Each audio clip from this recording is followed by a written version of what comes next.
Quiero que digas conmigo: la entrada a una vida victoriosa. La entrada a una vida victoriosa. Dile al que está a tu lado: esta es la entrada a una vida victoriosa. O podemos decir la entrada a una vida triunfal, como fue la entrada triunfal de Cristo a Jerusalén. El Evangelio de Mateo capítulo 21 versos del 1 al 9 dice: mientras Jesús y los discípulos se acercaban a Jerusalén, llegaron a la ciudad de Betfagé, en el monte de los Olivos. Jesús mandó a dos de ellos que se adelantaran. Vayan a la aldea que está allí, les dijo. En cuanto entren, verán una burra atada junto con su cría. Desaten a los dos animales y tráiganmelos. Si alguien les pregunta qué están haciendo, simplemente digan: el Señor los necesita. Entonces les permitirá llevárselos de inmediato. Esto ocurrió para que se cumpliera la profecía que decía: dile a la gente de Jerusalén, mira, tu rey viene hacia ti. Es humilde y llega montado en un burro, montado en la cría de una burra. Los dos discípulos hicieron tal como Jesús les había ordenado. Llevaron la burra y su cría, pusieron sus prendas sobre la cría y Jesús se sentó allí. De la multitud presente, la mayoría tendió sus prendas sobre el camino delante de él, y otros cortaron ramas de los árboles y las extendieron sobre el camino. Jesús estaba en el centro de la procesión y toda la gente que lo rodeaba gritaba: alaben a Dios por el Hijo de David. Bendiciones al que viene en el nombre del Señor. Alaben a Dios en el cielo más alto. Ahora te ubico un poquito en el contexto histórico. Jesús acababa de completar 3 años de vida de ministerio. A sus 30 años Jesús empezó su ministerio.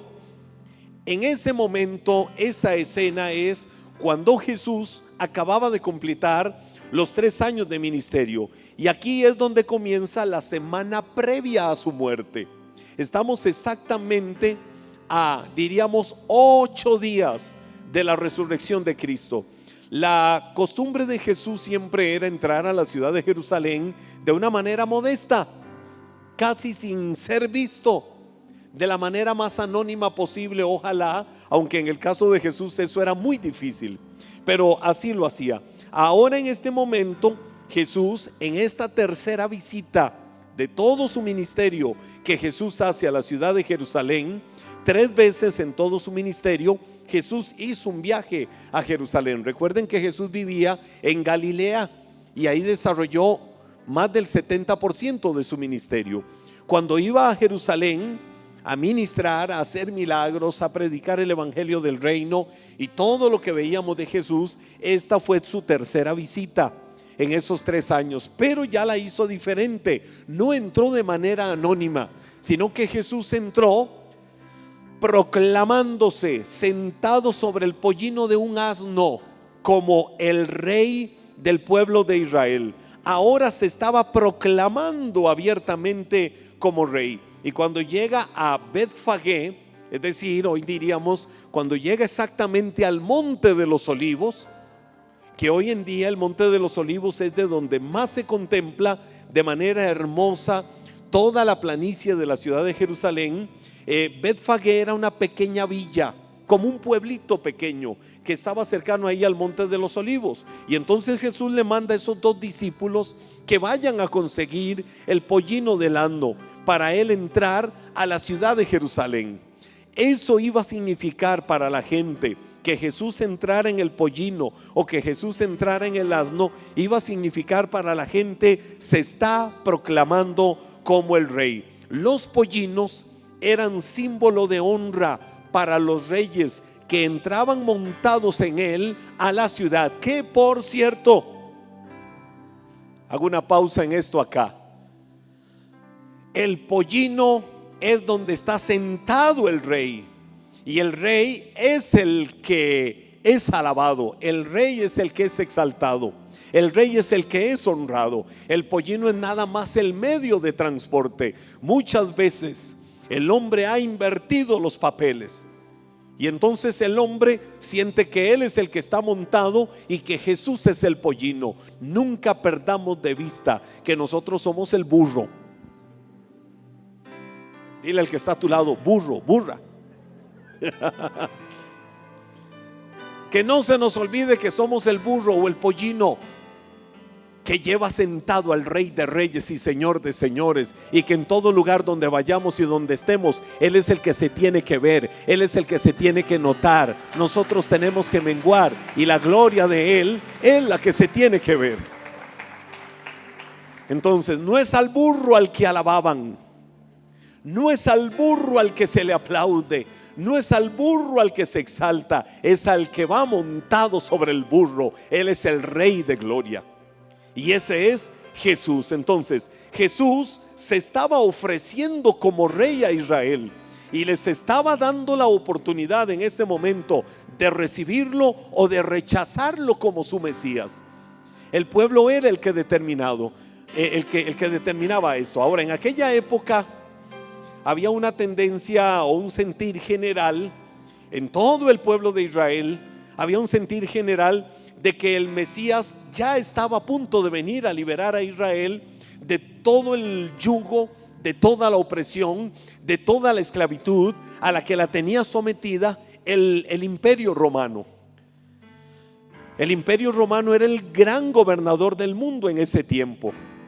Y entonces todas aquellas tierras ellos las tenían controladas. Ellos querían salir de ese yugo. Ellos querían salir de estar ahí oprimidos, casi que literalmente esclavos de las imposiciones del imperio romano. Unos cuantos días antes de que Jesús entrara a Jerusalén, había hecho uno de sus milagros más maravillosos. Había resucitado a Lázaro.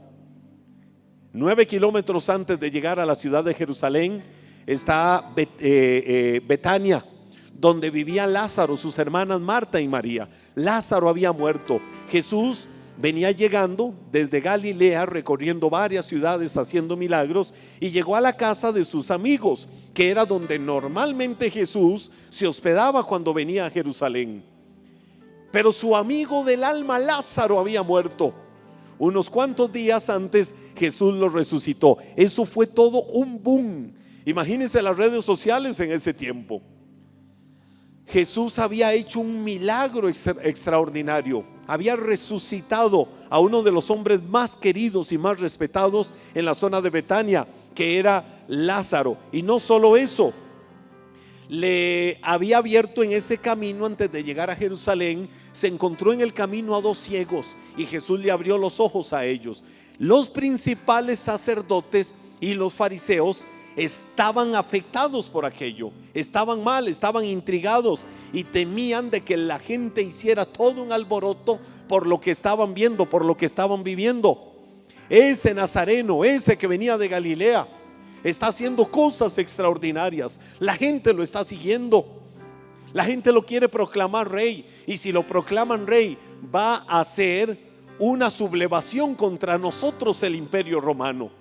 Entonces estaban amedrentados, estaban asustados, y más cuando Jesús en el pollino de asno, símbolo de un rey entrando a la ciudad, va entrando. ¿Y qué hacía la gente? Tomaba las hojas de palma, que son muy habituales en aquellos lugares, los dátiles, las famosas palmeras, los mantos los ponían sobre el camino donde Jesús iba pasando, y hasta se le arrodillaban y le decían: Hosana al que viene en nombre del Señor.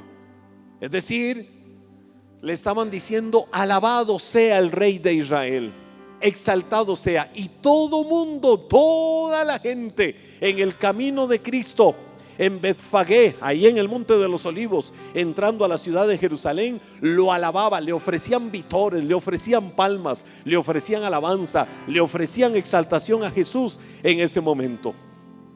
Porque ellos creían y estaban seguros en ese momento, di conmigo, en ese momento, de que Jesús era el Mesías, de que Jesús era el Salvador de ellos.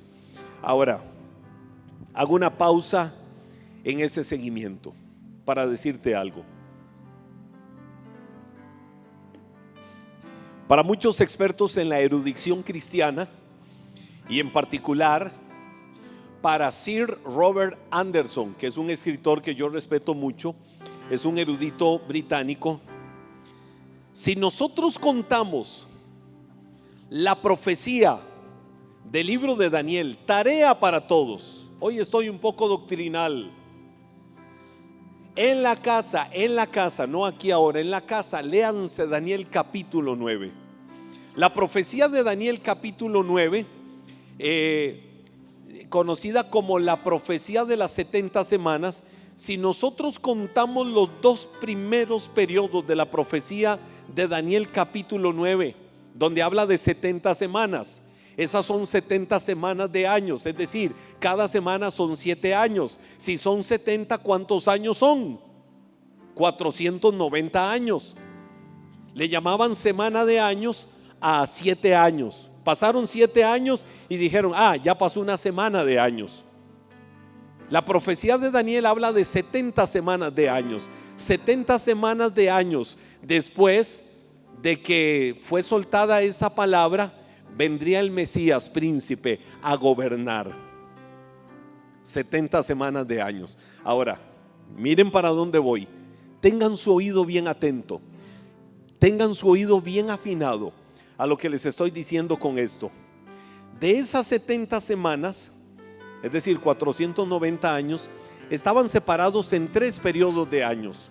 Los 2 primeros periodos de años juntos suman 483 años. Diga conmigo 483. Y ya le digo por qué. Desde que se dio la orden en tiempos difíciles, cuando se estaban reedificando los muros de Jerusalén, la Biblia dice, desde que se da la orden para reedificar los muros, es cuando la profecía empezaba a contar. Entonces, cuando se dio la orden de reedificar Jerusalén, cientos de años antes de Jesús, empezaron a contar los años de la profecía. Y empezó la profecía a avanzar. Y empezó a avanzar y avanzar y avanzar y avanzar y avanzar. Cuando se dio la orden de reedificar Jerusalén, eso sucedió el 1 de Nisán. Nisán es un nombre del calendario, uno de los meses del pueblo de Israel. Es decir, en Israel dicen, hoy estamos 10 de Nisán, que en nuestro calendario, es decir, estamos en el mes de marzo, algunos de los días del mes de marzo. Ellos se rigen por el calendario lunar, nosotros por el calendario solar, entonces los días no coinciden. Pero ellos dicen, estamos en el mes de Nisán, nosotros decimos estamos en el mes de marzo. Pero el 1 de Nisán, cuando se dio la orden, era para nuestro calendario 14 de marzo del año 445 antes de Cristo. ¿Qué sucedió el año 445 antes de Cristo? Se dio la orden, se pueden empezar a reedificar los muros de Jerusalén que habían destruido los babilónicos. Entonces empezó la profecía a contar, empezó la profecía a avanzar. ¿Cuántos años le dije que tuvieran presentes? De los 490, 483. Desde el 14 de marzo del año 445 antes de Cristo, siguiendo en la historia, avanzando y avanzando, llegamos al 30 de marzo del año 32 de nuestra era. 30 de marzo del año 32 era domingo. Dí conmigo, era domingo.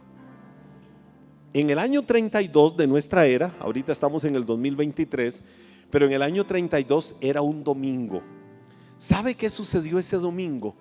Ese domingo se estaban cumpliendo exactamente 483 años desde que la profecía se había empezado a dar. Y la profecía se cumplía en 490 años.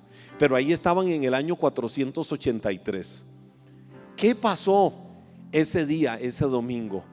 Ese domingo sucedió lo que acabamos de leer de la Biblia. Jesús estaba haciendo su entrada triunfal a la ciudad de Jerusalén. Es decir, esos 2 periodos juntos, desde que se dio la profecía hasta el año 32, el 30 de marzo del año 32 después de Cristo, todo ese tiempo, la Biblia dice en el libro de Daniel que llega hasta el Mesías príncipe. Y dice la Biblia en el en el libro de Daniel, ahora sí para que lo veamos, capítulo 9, verso 26. Después de las 62 semanas, porque ya habían pasado 49 años. Después de las 62 semanas se le quitará la vida ¿a quién? ¿A quién se le quitará la vida? Lo dice Daniel capítulo 9 verso 26. Se le quitará la vida al Mesías sin que él intervenga en esto. Y el pueblo de un príncipe que está por venir destruirá la ciudad y el santuario. ¿Qué pasó después de que Cristo murió y resucitó y ascendió? Pocos años después, un pueblo vino y destruyó Jerusalén. Destruyeron el segundo templo de Jerusalén, destruyeron toda la ciudad. Es decir, el imperio romano destruyó todo. Tito de Roma vino y destruyó el templo de Jerusalén. Y del templo de Jerusalén dejó solo una pared muy grande, gigantesca, que hasta hoy está. ¿Recuerdan cómo se llama esa pared? El muro de los lamentos. Dejaron sola esa pared que significara vergüenza para ellos, diciéndoles: vean, les destruimos. Resulta que esa pared hasta hoy es el centro de adoración más grande que hay en todo Israel. El muro de los lamentos. No solo ellos van, sino que los cristianos van ahí y ahí adoran a Dios. Es decir, el muro de los lamentos hoy es un santuario de adoración, literalmente.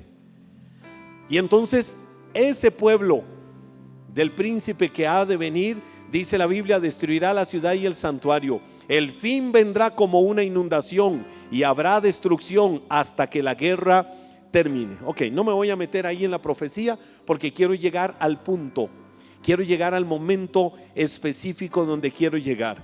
Fue un domingo entonces, muy probablemente, porque esta es mi convicción matemática.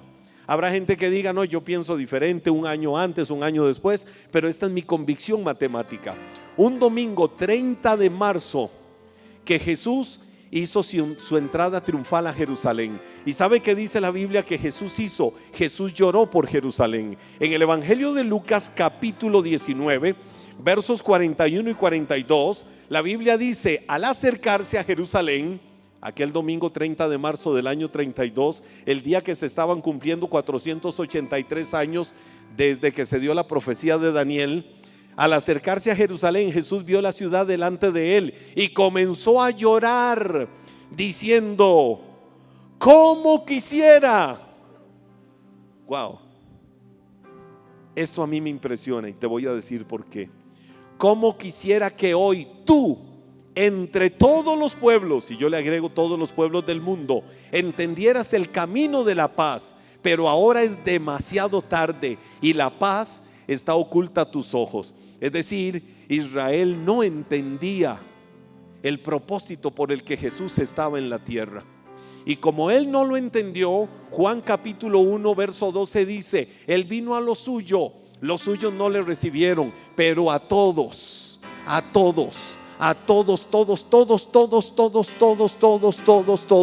todos los que le recibieron, les dio el poder, la gloria, la bienaventuranza, la alabanza, la exaltación de ser llamados hijos de Dios.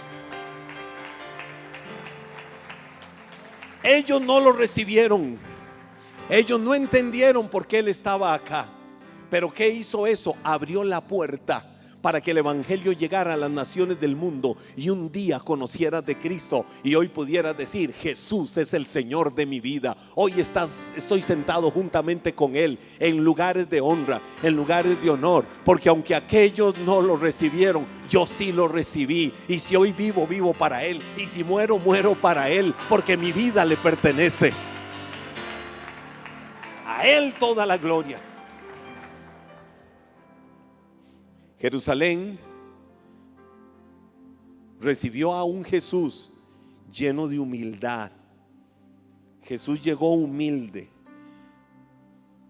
llegó con la dignidad de la realeza, montado en un asno. Pero ellos pensaron después que él tenía que llegar como todo un guerrero. Aquí vengo a doblegar al imperio romano, y abrir un hueco para que se vayan a la séptima paila del infierno. Ellos creían y entendían que eso iba a suceder. No entendieron cómo llegó con un corazón humilde. No entendieron cómo él en ese momento estaba siendo el príncipe de paz. Y muchos no lo veían así. Entonces hubo confusión. La entrada triunfal de Cristo a Jerusalén fue el triunfo de la humildad, la paz y la mansedumbre con la que Jesús llegó, declarándose Mesías, y no con el orgullo, la arrogancia y la ira y la maldad del mundo, con la que muchas veces el hombre piensa que se deben de conquistar las cosas. La escuela que nosotros los hijos de Dios aprendemos es que con humildad, con paz y con mansedumbre, pero con la sabiduría de Dios, vamos a alcanzar y vamos a lograr cosas grandes en la vida. Nunca la arrogancia, nunca la altivez, nunca la soberbia, nunca la violencia va a dar los resultados que solo Dios puede dar a través de una vida rendida humildemente delante de su presencia. Y eso fue lo que Jesús llegó a enseñar. Ahora, esos mismos días cuando Jesús entró en el pollino del asno, los grandes sacerdotes y toda la gente eminente de Jerusalén dijeron: a este hay que matarlo. ¿Recuerdan lo que leímos de Daniel? Y después de aquella semana se le quitará la vida ¿a quién? Al Mesías. ¿Qué dice la Biblia en Lucas capítulo 19 verso 47? Dice la palabra ahí: después de eso, es decir, de que hizo la entrada triunfal, enseñó todos los días, todos esos días en Jerusalén, en el templo. ¿Recuerdan algo que Jesús hizo ahí? Que llegó y encontró que el templo estaba convertido en una casa de mercadeo y volcó las mesas. Todos los días en el templo. Pero los principales sacerdotes y los maestros de la ley religiosa, junto con los otros líderes del pueblo, comenzaron a planificar ¿qué cosa? Cómo matarlo. Ya Jesús había preparado a los discípulos y ya Jesús les había dicho: muchachos, no vamos a entrar a Jerusalén de forma anónima, pero quiero que sepan algo. Mateo capítulo 20 versos 17 al 19. Oiga lo que Jesús le dijo a los discípulos cuando iban camino a Jerusalén. Mientras Jesús subía a Jerusalén, llevó a los 12 discípulos aparte y les contó en privado lo que le iba a suceder. Escuchen, les dijo: subimos a Jerusalén, donde el Hijo del Hombre será traicionado y entregado a los principales, luego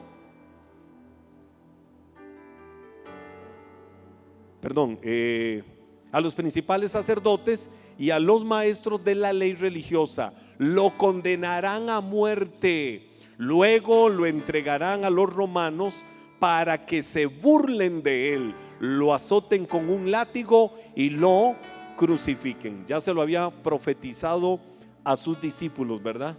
Pero te voy a decir algo. Lo que te acabo de hablar es todo el contexto histórico de lo que sucedió. No hable mucho de la profecía, porque los que me han escuchado a mí tiempo atrás enseñando las 70 semanas saben que es todo un seminario de muchas horas hablar de la profecía de Daniel 9. Pero de esos 490 años, solo te voy a dejar esto en el corazón, escuchen esto. De esos 490 años, desde que la profecía, el reloj profético de Daniel 9, 26, 27 empezó a cumplirse, son 70 semanas, 490 años. En el año 490, en el año, 490 años después, Él va a venir a gobernar la tierra y ser Rey de reyes y Señor de señores. Pero espérese para que oiga lo que le voy a decir. A muchos se les va a hacer un circuito, probablemente los que me están viendo a través de las redes.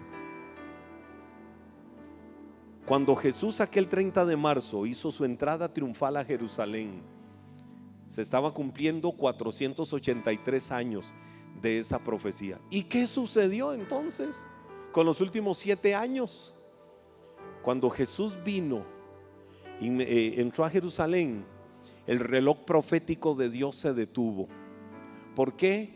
Porque Jesús fue crucificado. Y cuando Jesús fue crucificado, se detuvo el reloj profético de Dios. ¿Por qué se retuvo el reloj profético de Dios? Porque a partir de ahí nació algo que es lo que todos los días, 24 horas permanentemente nosotros disfrutamos. Quiero que hoy la iglesia me ayude y me diga cómo se llama eso que estamos disfrutando. ¿Cómo se llama? ¿Cómo se llama? Gracia. Entró la era de la gracia. La era de la gracia lleva ya 2000 años. Es decir, el reloj profético de Dios está detenido. ¿Y cuándo otra vez vendrá el reloj profético de Dios para que se cumplan esos 7 años? Nadie lo sabe.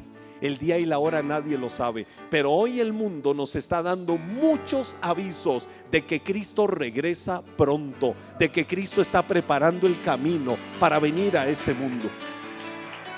Cuando yo veo que 7,524 almas recibieron a Cristo como Señor y Salvador en la sabana días atrás, digo, Señor, está empezando a soltarse la hora del avivamiento, la hora del despertar, la ola del Espíritu de Dios para traer salvación a la humanidad. Muchas de las profecías de la Biblia las veo como se están empezando a cumplir con todo esto de la pandemia. Entonces, en la cruz, el árbitro, si fuera un partido de baloncesto de 70 minutos, el árbitro detuvo el partido y dijo, se detiene, hay un break, ¿cómo le llaman en baloncesto? Un tiempo fuera. Se detiene el reloj. Cuando regresan a jugar el último minuto, solo el referee lo sabe. ¿Cuándo se van a jugar los últimos 7 años? Solo el referee del cielo lo sabe. Lo único que sé es que su plan perfecto es que muchos se han trasladado de las tinieblas a su luz admirable, para que venga salvación y venga vida eterna a ellos. Di conmigo la bienvenida victoriosa. ¿Por qué la bienvenida victoriosa? Ese domingo es lo que la tradición cristiana llama el Domingo de Ramos. Yo le llamo el domingo de la entrada triunfal de Cristo a Jerusalén. Y todo ahí se da por todo lo que acabamos de ver. Lucas 19:38 dice: bendiciones al Rey que viene en el nombre del Señor, paz en el cielo y gloria en el cielo más alto. Esa fue una alabanza que le daban a Jesús mientras hacía la entrada triunfal a Jerusalén. Lo que literalmente le estaban diciendo es: Hosana, Hosana al Hijo de David, que significa ven y sálvanos ahora, ven y redímenos ahora, ven y líbranos ahora. Eso era una adoración mesiánica literalmente abierta. Se estaba cumpliendo la palabra ahí. Pero te voy a decir algo, eso fue lo que trajo el aplauso traicionero. ¿Por qué el aplauso traicionero? Porque las mismas voces que estaban ese domingo ahí gritando y diciendo: Hosana el que viene en nombre del Señor, sálvanos Señor, y le daban alabanzas y le daban vítores y le daban exaltación. Todos los que ese mismo domingo estaban ahí alabándolo, estaban ahí exaltándolo, la mañana del viernes siguiente estaban diciendo: crucifíquenlo, crucifíquenlo, suéltennos a Barrabás. Eran los mismos. ¿Quiénes fueron los que dijeron suelten a Barrabás? ¿Quiénes fueron los que dijeron crucifíquenlo? Los mismos hipócritas, para decirlo bien rico, que días antes estaban alabándolo y exaltándolo. Esa es la naturaleza del ser humano cuando vive movido por las emociones. Hoy te ama y mañana te mete una patada. Pero el amor de Dios siempre es fiel. Y te puede faltar lo que sea, y te puede fallar quien sea, y te pueden hacer lo que sea cualquier persona, pero Él nunca será movido de su trono de fidelidad, de amor y de misericordia en favor de tu vida, porque Él te ama. Hoy alguien puede ser popular, hoy alguien puede ser alabado, hoy alguien puede ser exaltado por todos, pero mañana nadie se acordará de quién es esa persona, por un error o por cualquier cosa le crucifican. ¿Por qué? Porque la gente tiene la tendencia a tener memoria corta, y hoy te pueden amar, pero mañana te pueden odiar. Nunca el amor y la misericordia y el favor de Dios cesará y dejará de estar en favor de tu vida. Dios es fiel. La entrada triunfal a Jerusalén, lo que se está celebrando este fin de semana de manera tradicional, para mí tiene un peso de gloria histórico que me recuerda que un día Él entró a Jerusalén para ir a una cruz, para luego entrar a mi corazón y llevarme a su misma presencia por los siglos de los siglos, dándome la salvación y dándome la vida eterna. Quiero que te pongas de pie. ¿Sabe qué sucedió? Judas terminó vendiéndolo por unas cuantas monedas de plata. Uno de sus amigos entrañables terminó vendiéndolo porque le dieron dinero.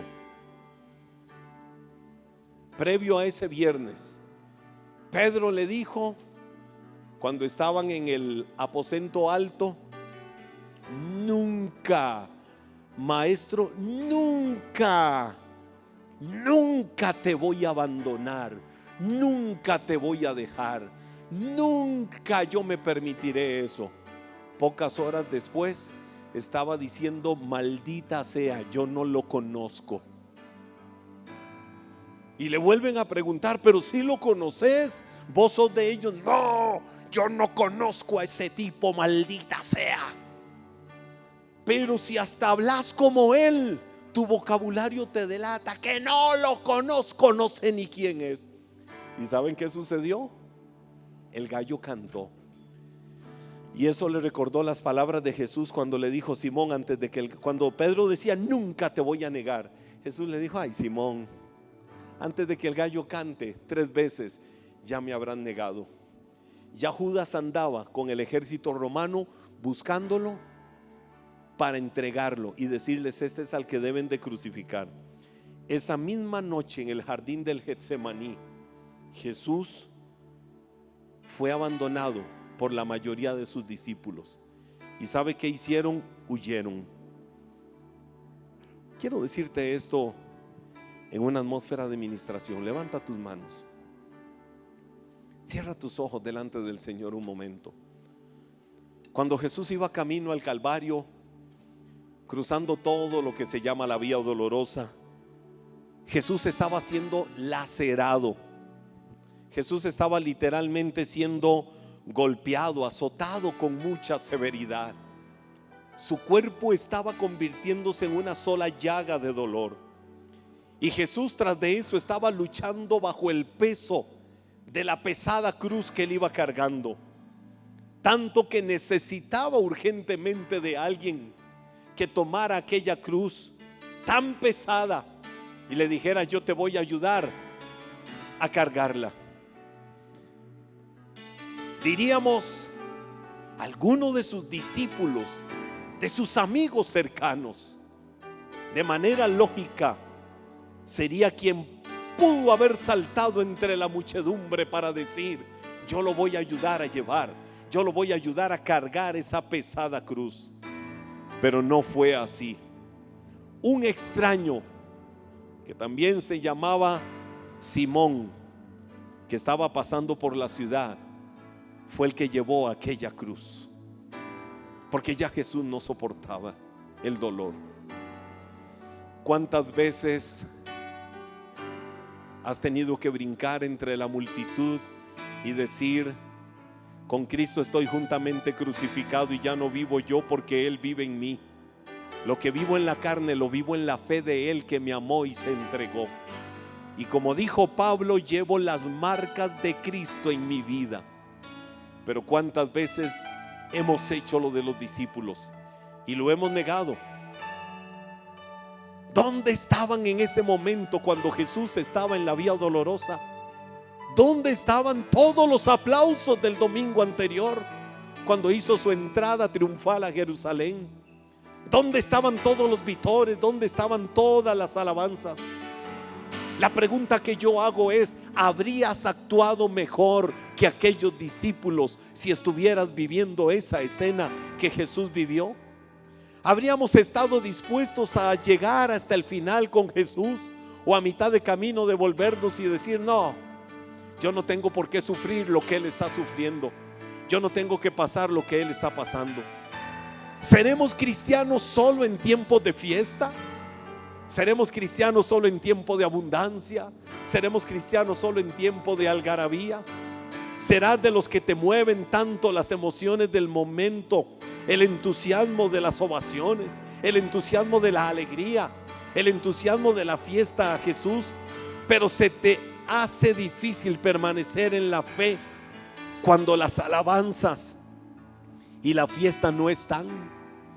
¿Se te hace difícil alabar y adorar a Dios cuando las cosas no marchan bien? ¿O te gusta alabar y adorar a Dios solo cuando todo es bonanza, cuando todo está bien? ¿Qué tanto nivel de compromiso y entrega tenemos con Dios? Dile: Señor, aquí está mi vida, aquí está mi corazón, aquí está todo mi ser.